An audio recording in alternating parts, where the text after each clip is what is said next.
So let's have a look how the process of scaling can look like. The first step I propose to actually do is simply to define what you want to achieve. And by this, we mean the scale of the business you want to achieve. In our case, we said that we're going to measure that in a profit. You can also define it as a growth you want to achieve. So do you want to 5x the business, 10x, or maybe increase it 20 times? Once you've got the goal, it's good to divide it into maybe some sub-goals that will help you easier define what has to be done. And so obviously you have to define the deadline. So by when you want to actually achieve the goal. So do you want to do it in 2 years, 10 years, 20, 50? This will enable you to go to step 2. So use the backward logic that we're going to discuss in more details later on. Define what you should do. And one of the most important things you have to do is to define what should be the pace of growth to achieve the goal by the deadline. So if you want to grow the profit by 200 million in 10 years, this would mean that every year on average you should add 20 million. Obviously, the goal and the pace will define what you should do and how you should do that.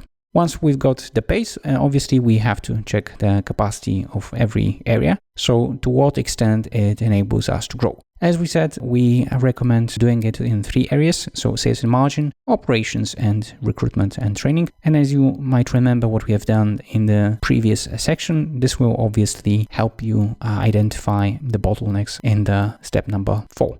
As we said, one of the area most likely will be the bottleneck. And in this area, you have to come up with ideas, ways to remove these bottlenecks so you are able to reach the scale. Once you have the list, you can start estimating what is the best way to remove the bottleneck. And depending on your situation, the best will mean a different thing. So it might mean the cheapest because you're limited when it comes to the money you want to put to scale. It might be about the speed because you want to achieve it within certain amount of time. And it might be also in availability of the assets. So the best will mean different thing in a different situation. So you also have to be clear on that. And obviously, once you know what is the bottleneck, you have a list and you have a clarity on what the best way to remove it is, you can finally pick how to remove the bottleneck. And obviously after that, you've got the implementation phase. So you, on the basis of the things you have selected in step number 4, you should make up a plan how to do it in practice. As you might remember from our example, when we talked about the beer producer, once you removed a bottleneck, a new one will appear because most likely removing one will not get you to the scale you have desired. So actually, after you have implemented the changes, you go back to step number 3. So you have to check the capacity and see what is the new bottleneck, find ways to remove that, implement it, and so on and so forth till you reach the goal you have set.